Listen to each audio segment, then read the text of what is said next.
ভরা বর্ষায় রাজ্যবাসীকে পাহাড়ে না যাওয়ার পরামর্শ দিয়েছেন মুখ্যমন্ত্রী মমতা বন্দ্যোপাধ্যায়। মুখ্যমন্ত্রী বলেছেন, টানা বৃষ্টির ফলে বন্যায় ভাসছে উত্তরবঙ্গের বিস্তীর্ণ এলাকা।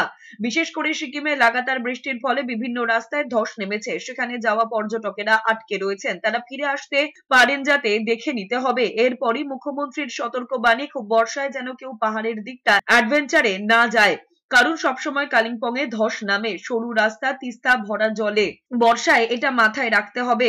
গরমে আবার তিস্তায় জল নেই, এটাও মাথায় রাখতে হবে। মুখ্যমন্ত্রীর মন্তব্য, প্রতি বছর কোটি কোটি টাকা খরচ করেও রেহাই পাওয়া যাচ্ছে না। রাস্তায় ধস নামছে, বহু জায়গায় নদীর পাড় ভাঙছে।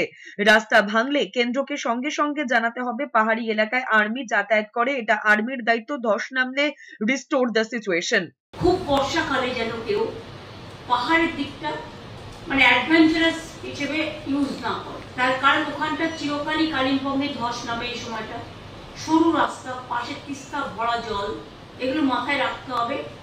বর্ষাকালটা, গরমকালে আবার শুকনো, তিস্তায় জল নেই, এটা প্রকৃতির বৈচিত্র্য রূপ। সিকিমের রাস্তায় ধসও নেমেছে, রাস্তাও অনেক পর্যটকও ট্যাপ হয়ে গেছে, সেটা দেখে নাও, যাতে তারা ফিরে আসতে পারে, কোনো অসুবিধা না হয়। If you want any help from us,